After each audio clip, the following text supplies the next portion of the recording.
here in Sri Lanka, but that wasn't always the case. In the 19th century, they were hunted almost to extinction. The greatest bag of all was claimed by a colonial surveyor, Major Thomas Rogers. He boasted that he'd shot more than 1,300 before losing count.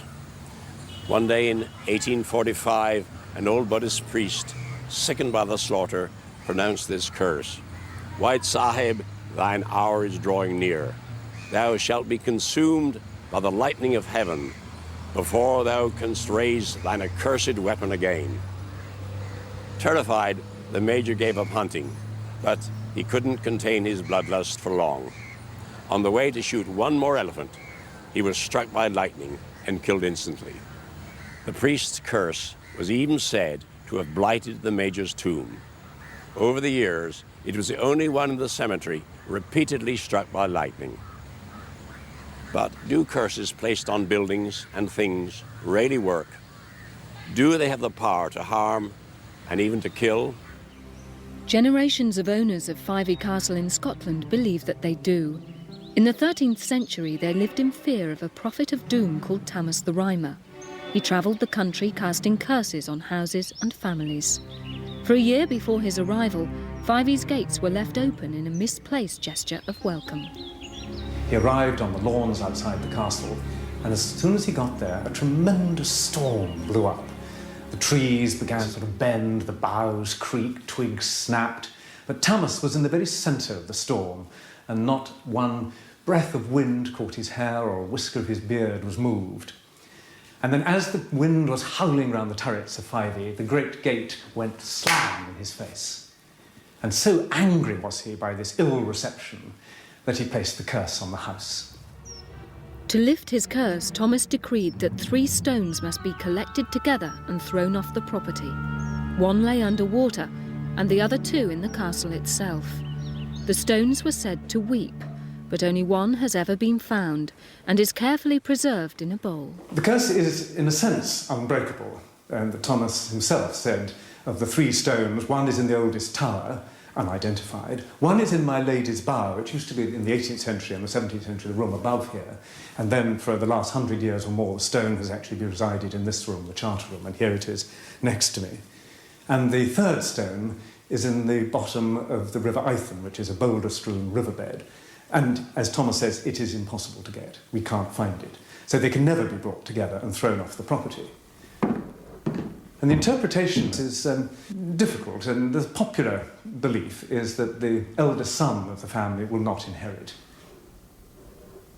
The Forbes-Leith family, who owned this house, it's curious that within their ownership of the house, every single generation has been affected by this.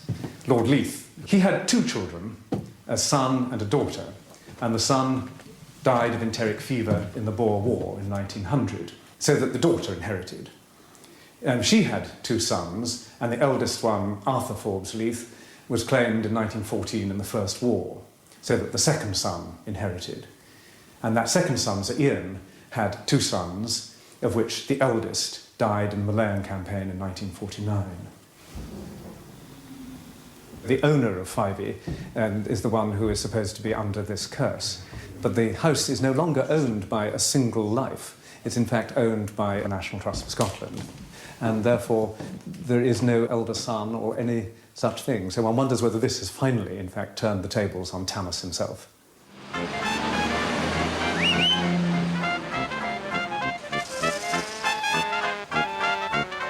At Wrigley Field baseball ground, the home team, the Chicago Cubs, has no such luck. In fact, they've no luck at all. For 50 years, they've suffered the effects of a curse imposed by a disgruntled fan.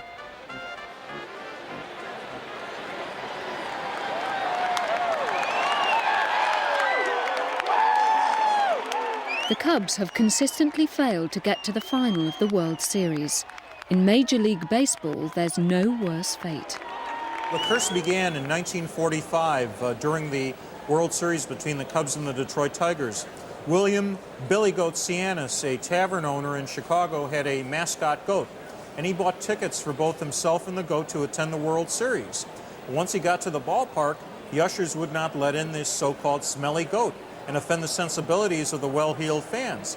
So William Billy Goat Sianis put a curse on the Cubs that they would not win until they let his goat in. The Cubs then ended up losing the World Series to the Detroit Tigers and have not been back to the World Series ever since. Every time the Cubs get close, something goes wrong. A pitcher gives up a home run for the wrong batter. A fielder makes an error.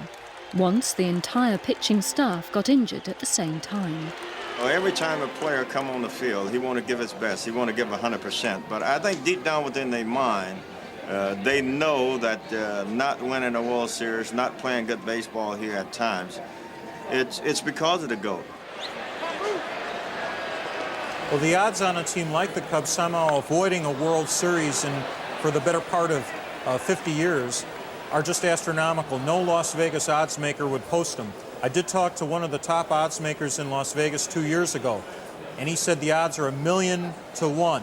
1,000,000 to 1. Unbelievable. Something should have happened during that period of time to have allowed the Cubs to get a lucky break and get into a World Series. Whenever things get desperate, the Cubs invite a goat to Wrigley Field. The first year they tried it, they won the division. When they lost 13 home games in a row, the goat was persuaded back. The team won that day, but it didn't last. If we're about 10 games from winning the division, we're going to bring the GOAT out because we don't like to think about if the GOAT's not here, we won't win the World Series. So if we that close, we're going to make sure, because everybody know that we can't win a World Series unless we let the GOAT in the ballpark. We're going to have that GOAT right here eating the grass out here in Wrigley Field. The Cubs' loyal fans like to drown their sorrows whenever they lose a game. It was from this bar that William Billy Goat Sianis set out for Wrigley Field on that fateful day in 1945. The rejected goat's baleful eye keeps a watch on proceedings. Like Chicago Cubs, you couldn't buy worse luck. Ever since the curse in 1945, they haven't had a decent team. In fact, I could pitch better than some of the people they put on the team right now. They're never going to list the curse because the GOAT is dead. There's only one GOAT, and they blew it. I'll support them forever, but it's kind of like cheering for a horse with a bad leg right now.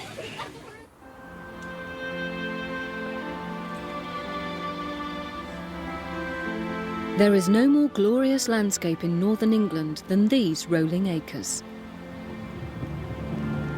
Yet the Bagot family of Levens Hall lived for generations under a shadow cast by an unthinking act of cruelty against a needy visitor.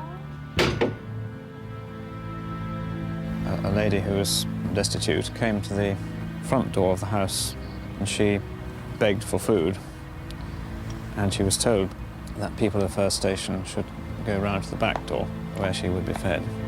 She went and did as instructed, and she went down the back drive round towards the back door and expired on the back drive of hunger. And she said, in her dying breath presumably, that the house would never have a male heir, not until a white fawn was born in the park, and we have black fallow deer, so that's unusual, and also that the River Kent at the bottom of the garden would freeze. And neither of those things happened for 200 years. The house and lands passed down the female line. The ladies of Levens were not empowered to improve the estate, so it languished in limbo. Amazing coincidences finally broke the curse. The family have always kept scrapbooks from a long way back. The cuttings are here, which go on about the Great Frost, which happened in 1895, and there are photographs of the gardens under snow. Records confirm this was the coldest year for half a century. Locals were able to skate on Lake Windermere. For the Bagots, the Great Freeze brought a miracle. The River Kent froze over. That same year, the herd of black fallow deer in the park produced a single white fawn. The proof is glued firmly into the pages of the Bagot scrapbook. They were so excited that, in fact, they shot it. It says, "The woods of Levens hail the white fawn's birth, herald and symbol of the gift of God." The gift of God duly appeared, in the shape of the longed-for son and heir. Alan Desmond Bagot was born in that year, and his picture eventually features in this scrapbook with his mother and a little dog, and there it is. Ancient Egyptians used curses to protect their departed loved ones. As a matter of course, tombs were inscribed with dire warnings. The oldest curse of all is being cleaned. We can see the first curse inscription ever occurred. And it's occurred by someone who was a draftsman, someone who did the technical work. And if we look here, now we can see the whole inscription. The man is saying here, listen, all of you. I never did anything wrong in my life. Everything I do is perfect. This is why the gods likes me. If anyone will disturb my tomb, what's going to happen to him? The crocodile, the hippopotamus, and the lion will eat you. But on the other side, his wife left the same inscription exactly. But she added here more, and she said, the snake and the scorpion will eat you. The curse of Tutankhamun is the most famous of all. It was said to have caused a whole spate of sudden and inexplicable deaths after the young king's tomb was discovered in the 1920s.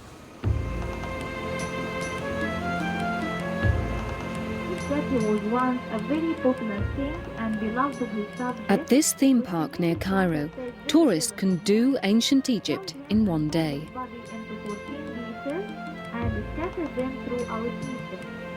The high spot is a visit to a replica of King Tutankhamun's tomb. It's laid out just like the real one on the day it was opened. And here we have the great sarcophagus of Tutankhamun, the splendor that was 3,500 years ago. One of the things that is a legend about the tomb of Tutankhamun is the fact that it was said that whoever went into the tomb or touched this tomb would die. And there was nothing that was found in the tomb that would say that, but that was the legend. King Tutankhamun's tomb was found in 1922 by archaeologist Howard Carter. He told his sponsor in England, Lord Carnarvon, of his wonderful discovery. Carnarvon rushed to Egypt at once to examine the treasure. But warning voices sounded. Arthur Weigel, who was covering the story for the Daily Mail, told Carnarvon he would be dead within 6 weeks. Just over 6 weeks later, Carnarvon was indeed dead. He had long suffered from ill health, but the cursed story took a firm hold. The family seat of Highclere is now lived in by his grandson. My grandfather died in Cairo as a result of cutting himself with the razor. The wound became infected. He got septicemia and, alas, died about 3 o'clock in the morning. All the lights in Cairo went out, which was a strange phenomenon, because when my father went next morning to see Lord Allenby apologized for all the lights going out in Cairo, and he'd asked the chief royal engineer to investigate it, but they never got to the bottom of that problem. So that was one of the things. And then at the same time as my grandfather died in Cairo, allowing for the time difference, his Jack Russell Terrier gave a short growl and died in the housekeeper's room in this house. Lord Carnarvon was not the only one said to have been killed by the curse. American railroad tycoon Jay Gould died of pneumonia shortly after visiting the tomb, and only months after seeing the find, this Egyptian prince was shot dead by his wife. But the most likely candidates were unscathed. Howard Carter was first into the tomb and lived to 64. Of the other experts who even ate lunch in Pharaoh's tombs, only one died young of natural causes. So much for King Tut. In fact, a recent study suggests that the people who visited the tomb actually had a greater life expectancy than normal. I hope that's true, because I've been there myself. However, scientists have discovered that some tombs do indeed harbor a threat to life, which has nothing to do with paranormal powers.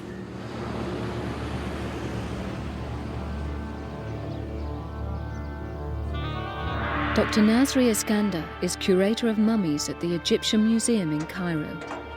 Studying methods to preserve them has given him unique insights into the legendary curses.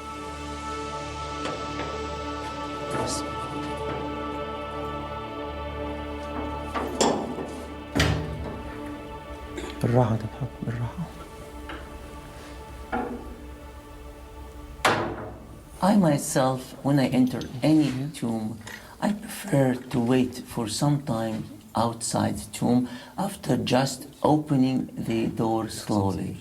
And then I prefer to check with small instruments the percentage of oxygen inside the tomb before I enter and work in it, and to monitor all the time during our working in it, and to be all the time on the safe readings. This is very important. This mummy is 4,500 years old, and this is the oldest mummy in our Egyptian history now, and it's well preserved. You can see here the features of the face in a very good condition, and also all of his organs. During the years of closing, there is always a reduction of the percentage of oxygen in it, and this is also responsible of stopping or reducing the activation of these microbes and bacteria and viruses. And when you just open it for the first time, then will enter first? They are going to breathe all of the air without oxygen, but with the microbes and bacteria and viruses. These viruses will start to activate directly and immediately in the lungs of the first one enter the tombs.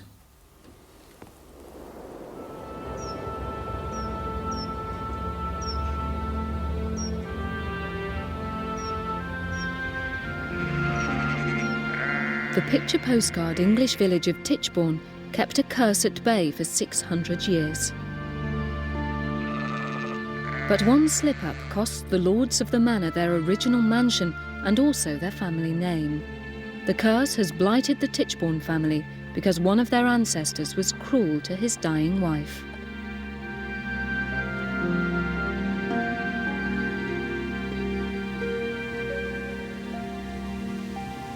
This is the field around which Mabella Tichborne, my ancestor, crawled just before she died in about 1188, when her husband refused her dying request to give out bread to the poor of the parish, which was a long time ago, so they were quite poor in those days.